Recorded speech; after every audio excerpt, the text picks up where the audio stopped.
या व्हिडिओमध्ये आपण चर्चा करणार आहोत वनसंपत्ती आणि सागर संपत्तीबद्दल. वनांमधून आपल्याला जी नैसर्गिक साधन संपत्ती मिळते तिला वनसंपत्ती म्हणतात. वनांमधून आपल्याला कितीतरी गोष्टी मिळतात. मग त्यामध्ये वनस्पती असतील, प्राणी असतील, इतरही काही निर्जीव वस्तूंचा यामध्ये समावेश होत असेल. या संपूर्ण वनसंपत्तीचे दोन प्रकारांमध्ये वर्गीकरण होते. जैविक साधन संपत्ती, ज्यामध्ये सर्व सजीवांचा समावेश होतो, आणि अजैविक साधन संपत्ती, ज्यामध्ये निर्जीव गोष्टींचा समावेश होतो. तर सुरुवातीला जैविक साधन संपत्तीबद्दल पाहूया. जैविक साधन संपत्तीचं सोपं उदाहरण म्हणजे झाडं आणि वनस्पती, ज्यातून आपल्याला लाकूड मिळतं. लाकूड जे आपण बांधकामासाठी वापरतो, प्लायवूड जे घरातील कितीतरी गोष्टींमध्ये वापरलं जातं, त्यासाठी लाकडाचाच वापर होतो. लाकडाचं फर्निचर बनतं जे आपण रोजच्या रोज वापरतो. कागद जो आपण अगदी सर्रास वापरतो, तो सुद्धा बनतो कशापासून? लाकडापासून. म्हणजे उसाचा लगदा असेल किंवा अगदी पुनर्चक्रित म्हणजे रिसायकल केलेला कागद जरी असेल, त्या सगळ्यामध्ये काय असतं? लाकूड. लाकूड वापरून आजही कितीतरी ठिकाणी चुलीवर चविष्ट जेवण बनवलं जातं. चुलीवरची झणझणीत मिसळ खातो ना आपण, तिकडे काय वापरतात चूल पेटवायला?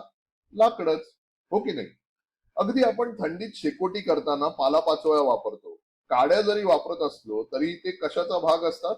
लाकडाचाच, हो की नाही? त्यामुळे लाकडाचे असे बरेच उपयोग होतात. वनस्पतींपासून आपल्याला अन्न सुद्धा मिळतं. आता अन्नामध्ये मध असेल, मसाल्याचे कितीतरी पदार्थ असतील, हळद असेल, काळी मिरी असेल, चिंच, बोरं, साबुदाणा, फळं, बदाम, अक्रोड, खजूर, अशा खायच्या कितीतरी गोष्टी असतील. हे सगळं मिळतं कशापासून? झाडं आणि वनस्पतींपासून. हे सगळं आपण कशामुळे मिळवू शकतो? वनांमुळेच, म्हणजेच जंगलांमुळे. जंगलातून कितीतरी आयुर्वेदिक जडीबुटी, औषधी पदार्थ मिळवता येतात.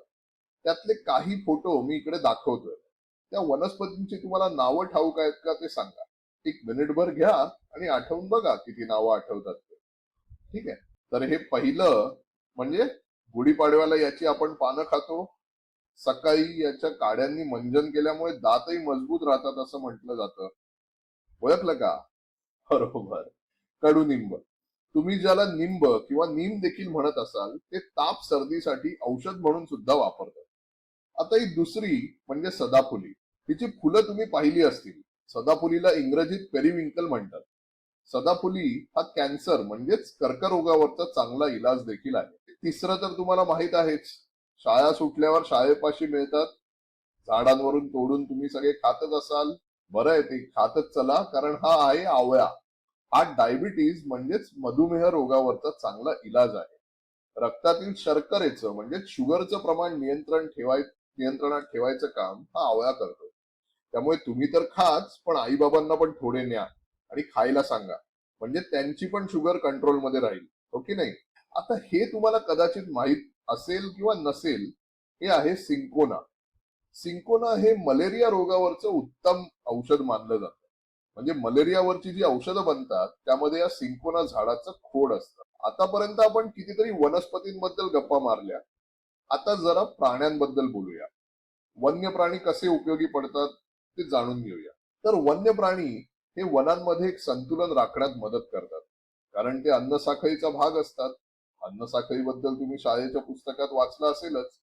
तर आणखी तपशिलात जाऊन पाहायचं तर मधमाशा, भुंगे हे जे उडणारे कीटक असतात ना, जे फुलांभोवती वगैरे उडताना दिसतात, ते मुळात परागीभवन होण्याची जी प्रक्रिया असते फुलांमध्ये, ती प्रक्रिया करण्यासाठी उपयुक्त असतात. परागीभवनामुळे फुलांमार्फत वनस्पतींची नवनिर्मिती होत राहते. त्यासाठी उपयुक्त हे सगळे कीटक ठरतात. नाहीतर काय होईल? तर झाडं, वनस्पती एकाच ठिकाणी वाढत सुटतील, हो की नाही? आता खारी किंवा खारींसारखे जे प्राणी असतात, ते फळांचे दाणे, बिया अशा सगळ्या गोष्टी खातात आणि त्या एका ठिकाणाहून दुसरीकडे नेऊन टाकतात किंवा त्यांच्या विष्ठेमार्फत इतरत्र पसरवले जातात, ज्यातून नवनवीन ठिकाणी वनस्पती निर्माण व्हायला मदत होते. खारी असतील, गिधाडं असतील, अगदी कावकाव करत दारावर येणारे कावळे असतील, हे सगळे सफाईचं काम करतात. त्या पक्षी वर्गाला काय म्हणतात? स्वच्छता कर्मी असं म्हणतात. हे काय करतात? तर उंदीर मेला असेल किंवा जंगलात वाघ मेला असेल तर त्याला खाऊन टाकतात आणि जंगल साफ ठेवतात. तसंच शहरात आपल्याला जागोजागी दिसतात ना उंदीर खाणारे कावळे. ते कोणत्या वर्गात येतात? स्वच्छता कर्मी वर्गामध्ये. हे सगळे कोणत्या वर्गात येतात? स्वच्छता कर्मी वर्गामध्ये. आता हे सगळं झालं जैविक साधन संपत्तीतले घटक. आता आपण पाहूया अजैविक साधन संपत्ती, म्हणजेच निसर्गातल्या निर्जीव गोष्टी आणि त्यांचा आपल्याला कसा फायदा होतो. यामध्ये कोण कोण येतात? जमीन, हवा आणि पाणी. पहिला घटक म्हणजे जमीन. आता या फोटोकडे एकदा पाहून मला सांगा की ह्याच्यात तुम्हाला जमीन कुठे दिसतेय का हो? नाही ना? हीच तर खरी गंमत आहे. म्हणजे काय होतं, वनांमुळे जमिनीवर एक असं पूर्ण आवरण तयार होतं, ज्यामुळे पूर्ण त्या जमिनीचं, त्या खाली जे जमीन आहे तिचं संरक्षण केलं जातं. ही सगळी जी हिरवळ आहे, फोटोत दिसणारी ही जी हिरवळ त्याखाली असलेल्या जमिनीला घट्ट धरून ठेवते. त्यामुळे काय होतं की जमिनीची धूप नियंत्रणात येते, माती वाहून जायला आळा बसतो आणि जमीन राहते घट्ट आणि समृद्ध. आता या फोटोकडे बघा, सगळं जंगलच रिकामं केलंय यांनी, एकही झाड नाहीये इथे. अशा प्रकारचं जे ठिकाण असेल तिकडे जमिनीची धूप होण्याची शक्यता खूपच जास्त असते, कारण जमिनीला धरून ठेवायला इकडे झाडच नसतात. मग माती कशी टिकून राहील? वारा आला की माती उडून जाईल, पाऊस आला की माती वाहून जाईल, आणि मग ती जमीन समृद्ध राहील का? नाही राहणार. म्हणजेच काय, तर जंगलांमुळे किंवा वनांमुळे जमिनीची धूप होणं टाळता येतं. जमिनीवर असतील झाडं तरच जमीन राहील समृद्ध आणि सुपीक. त्यामुळे झाडं तोडणं टाळायचं आणि महिन्याला प्रत्येकानं एक तरी झाड लावायचं. आलं लक्षात? आता हवेबद्दल बोलूया. वनांमुळे हवा कशी काय शुद्ध राहते? तर हवेची गुणवत्ता सुधारायला वनांमधील झाडच कामी येतात. झाडांची पानं हवेतला कार्बन डायऑक्साईड शोषून घेतात, कारण त्यातून त्यांना त्यांचं जेवण बनवता येतं. आई कशी आपली गॅस वापरते ना जेवण बनवायला, तशी झाडं पण कार्बन डायऑक्साईड शोषून घेतात हवेतला आणि बाहेर काय सोडतात? ऑक्सिजन गॅस, जो आपल्याला श्वास घ्यायला उपयोगी असतो. अशा प्रकारे वनांमध्ये झाडं असतात, ती झाडं आपल्याला हवा शुद्ध करून देतात. आता बघूया पाण्याबद्दल.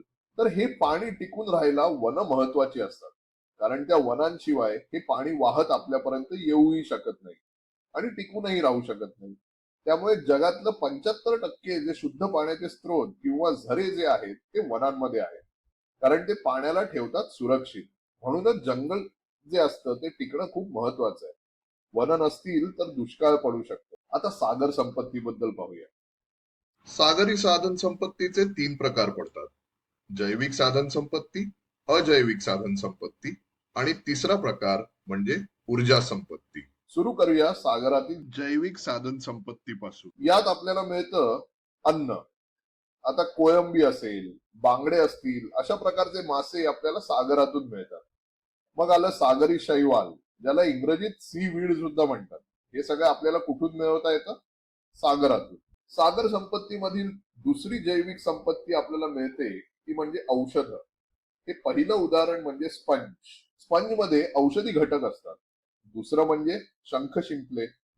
शंख शिंपल्यातून आपल्याला मिळवता येतं कॅल्शियम.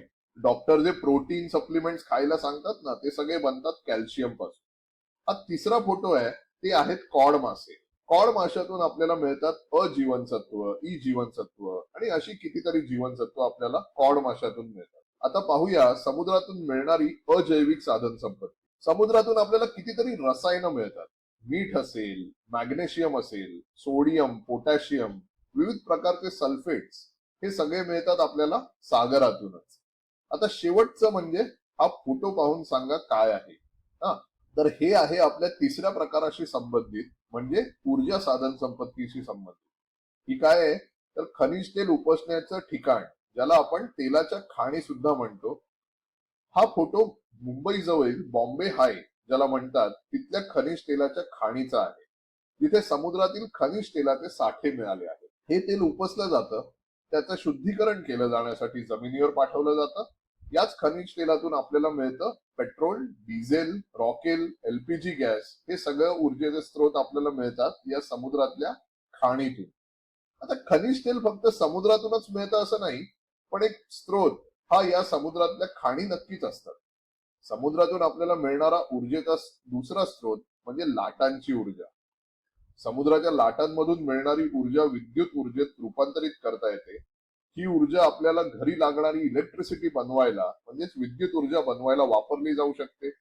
मुख्य म्हणजे हा ऊर्जेचा स्रोत अत्यंत स्वच्छ स्रोत आहे, ज्यातून कुठलंही प्रदूषण किंवा निसर्गाची हानी होत नसते. तर आता सर्वात शेवटी या संपूर्ण व्हिडिओची एक उजळणी करून घेऊया. वनसंपत्तीचे असतात दोन प्रकार, जैविक साधन संपत्ती आणि अजैविक साधन संपत्ती. जैविक साधन संपत्तीमध्ये येतात वनस्पती आणि प्राणी. वनस्पती आपल्याला देतात अन्न, लाकूड, औषधं. प्राण्यांमधून प्राण्यांकडून वनांमध्ये संतुलन राखलं जातं, जे असतात परागीभवन करणारे, बियांचे वहन करणारे आणि स्वच्छता करणे. अजैविक साधन संपत्ती म्हणजे जमीन, हवा आणि पाणी.